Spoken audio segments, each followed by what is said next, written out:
बार बिहार के लोग बिहार की सरजमीन से संविधान को बचाने की लड़ाई लड़ रहे हैं, लोकतंत्र को बचाने की लड़ाई लड़ रहे हैं।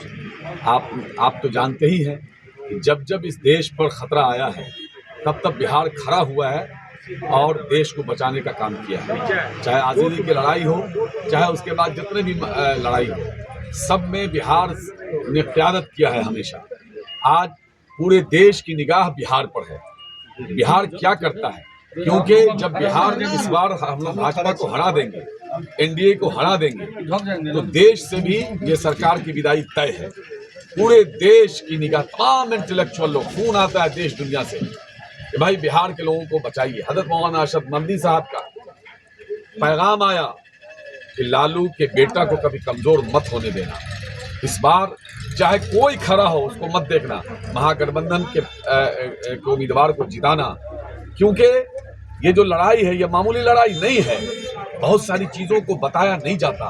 बहुत लोग बहुत तरह के बातें कहते हैं, नैरेटिव फैलाते हैं दूसरे पार्टी के लोग, लेकिन बहुत सारी चीज़ बताई नहीं जाती है। आप समझिए, हिकमत अमली से बहुत सारे काम हो रहे हैं। और मैं तकरीबन एक हफ्ते से, मुझे लगता है कि 1 दर्जन से ज़्यादा ज़िला मैं गया हूँ। मैंने देखा है जो लोगों में जोश है, जुनून है, कोई किसी को नहीं, आवाम खुद आवाम को समझा रही है, कोई किसी का सुनने वाला नहीं है। एक लाइन की बात है, तमाम अमन पसंद लोग जो हिंदुस्तान से मोहब्बत करते हैं, जो इंसानियत को पसंद करते हैं, जो मोहब्बत और मोहब्बत का ही पैगाम पहुंचाते हैं, मोहब्बत की बातें करते और सुनते हैं, वैसे तमाम लोग, चाहे जिस धर्म के लोग हों, जिस जाति के लोग हों, तमाम दलित, अत्यंत पिछड़ा, मुसलमान और तमाम लोग, तमाम हमारे अपर कास्ट के जो लोग हैं, सब लोग A to Z के तमाम लोग मिलकर के एकदम तेजस्वी जी को इस बार मुख्यमंत्री बनाने के लिए बेकरार हैं कि हमारे यहाँ सरकार बनेगी इंशाअल्लाह। और अमन वक्फ कानून जो ये एकदम बिल्कुल इस देश के संविधान के खिलाफ ये कानून जो बनाया गया, जबरदस्ती थोपा गया, उसको फाड़ के फेंक दिया जाए। मैं फिर बोल रहा हूँ, 243 सीट है बिहार में, जिसमें से 38 दलित के लिए और 2 आदिवासी के लिए रिजर्व है। मतलब 243 में 40 सीट रिजर्व है, जिसमें किसी का कोई क्लेम, आप जहां जा रहे हैं मुसलमानों की हिस्सेदारी की बात आप कर रहे हैं, मैं समझ रहा हूं, जिसमें 243 में से 40 सीट पर तो आपका कोई क्लेम ही नहीं है। हमारा वो रिजर्व है। भारत के संविधान बच गया 203 में महागठबंधन ने 30 टिकट देने का काम किया है, राजद उसमें 19 है। अब बताइए, तकरीबन 15% की हिस्सेदारी होती है। क्या मैं ये नहीं कह रहा कि बहुत ज्यादा हो गया, बहुत, लेकिन कम भी नहीं है।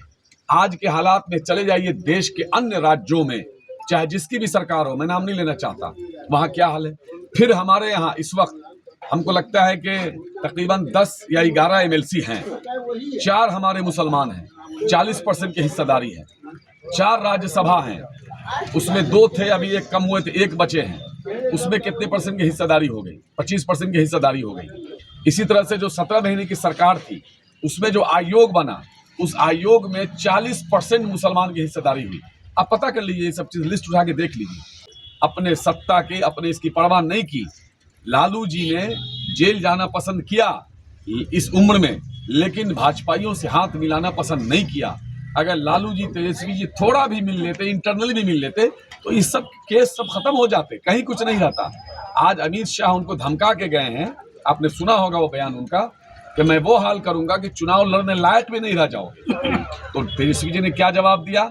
हम बिहारी हैं, हम लालू यादव का बेटा हैं, जब एडवाणी से नहीं डरे तो आपसे डर जाएंगे। कोई माई का लाल अपनी माँ का दूध नहीं पिया कि मुसलमानों के वोट के अधिकार से वंचित कर दे। तो सवाल ये है कि आपके इशूज पर कौन मुखरता से खड़ा है। चाहे जिस तरह का मामला, कारी सुहेबी है, 3 साल से मदरसा बोर्ड ने मदरसे के उस्तादों की तनख्वाह रोक दी थी, आपको पता है। उसकी लड़ाई किसने लड़ा? कारी सुहेब ने लड़ा।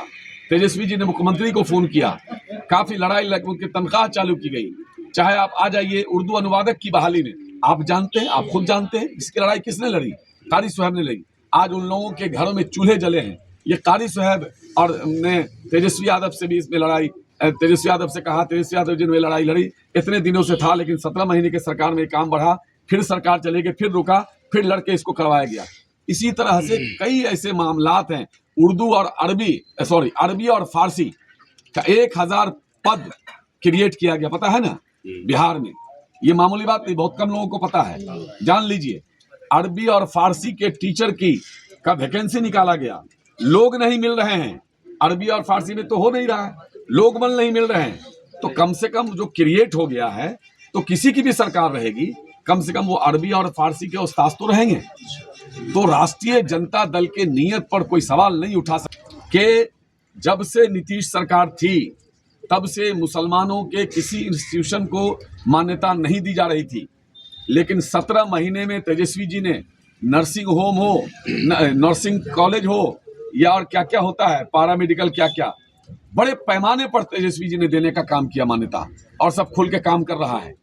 तो इस तरह से बहुत सारी चीजें हैं, बहुत सारे काम हैं, बहुत सारे, मैंने पहले कहा है, बहुत सारी चीजें हिकमत अमली के साथ काम हो रही है।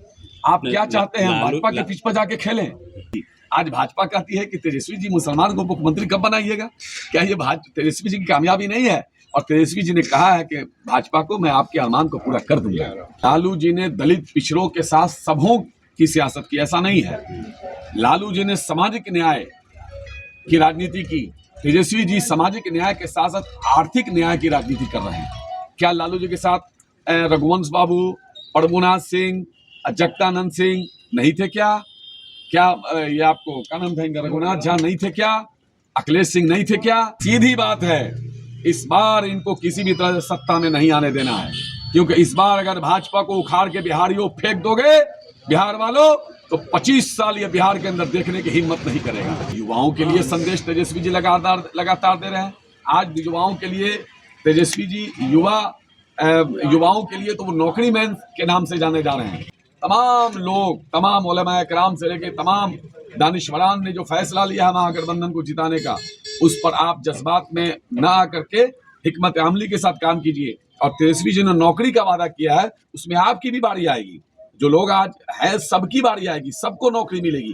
कोई घर नहीं बचेगा जहां सरकारी नौकरी नहीं। तमाम लोगों से अपील करता हूं कि कारी साहब ने अपनी जो बात रखी और उन बातों को मद्देनजर रखते हुए, और अभी जो माननीय विधायक हमारे मुकेश कुमार यादव जी है, उनसे भी मैं कहना चाहता हूं कि आपने पिछले टर्म में जो गलती की है, उन गलतियों को आपको सुधार करना होगा।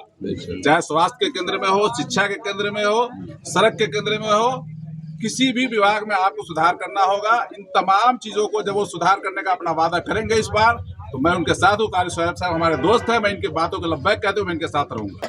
कि मुकेश कुमार यादव जी तमाम शर्तों को पब्लिक के सामने प्रेस कॉन्फ्रेंस करके बोले कि इन तमाम शर्तों को हम मानेंगे, तो मैं मुकेश यादव के साथ हूँ, मुकेश कुमार यादव जी के साथ हूँ, कारी साहब के साथ हूँ, और इनकी बातों को मैं नहीं टालूंगा। और तमाम